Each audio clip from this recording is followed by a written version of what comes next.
question is that the motion be agreed to. The honourable member for Greenway. Thank you, Mr Deputy Speaker. I rise this evening to support this motion. I commend the member for Chifley for moving it. He and I represent an area of Western Sydney with a large subcontinent population, including people of both Sinhalese and Tamil background, and consequently this motion is of great interest to many of our constituents. I'm firstly pleased to update the member for Canning, who's just spoken, on the latest 2011 census results in my electorate of Greenway, considering his claim in the Parliament on the 4th of July 2011 that it was home to only 75 people of Tamil origin, and inform him that of the 50,151 Tamil speakers in Australia, Greenway alone is home to 4,203 of them. Many of my constituents, including those of both Tamil and Sinhalese background, have contacted me to express their rightful concern when on the 2nd of September the Shadow Immigration Minister and the Shadow Foreign Minister, backed up by the Leader of the Opposition, stated that Australian authorities should send back asylum seekers to their country of origin, namely Sri Lanka, before assessing their claims. Now, as for the member for Canning's speech, there is a lot I could say, but I don't have much time.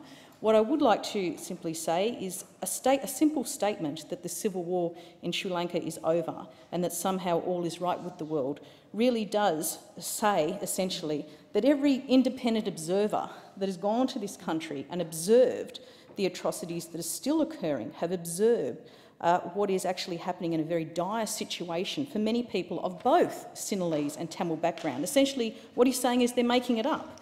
And all in dire circumstances. I have actually been to Sri Lanka. Thank you, member for Canning.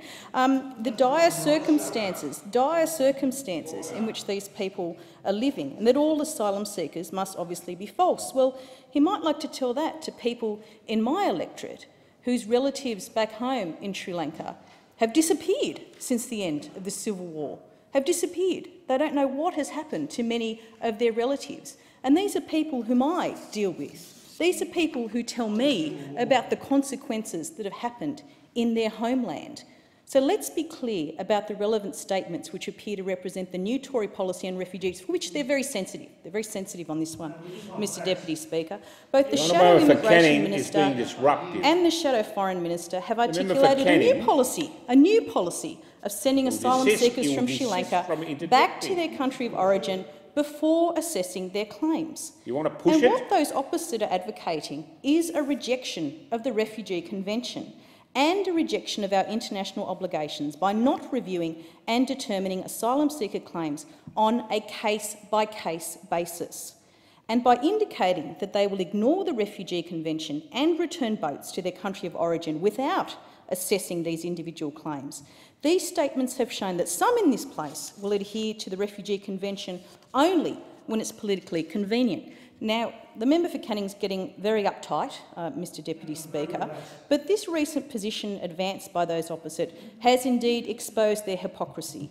When we look at their speeches on the migration legislation amendment, when speaker after speaker from those opposite got up and claimed there was no way we can support a regional agreement with Malaysia because Malaysia is not a signatory to the Refugee Convention. It is a disingenuous and hypocritical play, but we've come to expect nothing less from those opposite. They're not willing to support the Malaysia agreement because Malaysia is not a signatory to the Refugee Convention, but they are willing to return asylum seekers to Indonesia and Sri Lanka, both countries that have not signed the Refugee Convention, and in the case of Sri Lankan asylum seekers, do it without assessing their claims at all. And as the Minister for Immigration has stated, Australia has and will return failed asylum seekers to Sri Lanka, but we do not return asylum seekers to their country of origin without fully assessing any claims for protection. Under the Convention, Australia cannot return people found to be genuine refugees to a country from which they are fleeing persecution. And I ask the Shadow Ministers this: what would they do when a boat with asylum seekers comes to Australia from Malaysia? Will they return that boat to Malaysia? And what country of origin is next to be deemed a source of purely economic refugees by those opposite, from whom the Refugee Convention will be suspended? Afghanistan, Iran? I ask them that, Mr Deputy Speaker. I'll end by saying, in the time allotted to me, that those opposite of the extremely misguided view that all Sri Lankan refugees are economic refugees and have no legitimate claim to asylum, and by making this blanket claim that they should be returned to Sri Lanka before the claims are checked, the Coalition is partaking in a dangerous and extremely concerning approach to asylum seeker policy in this country. Order. The question is that the motion be agreed to. The honourable member for Pearce. Thank you, Deputy Speaker. Look, in rising to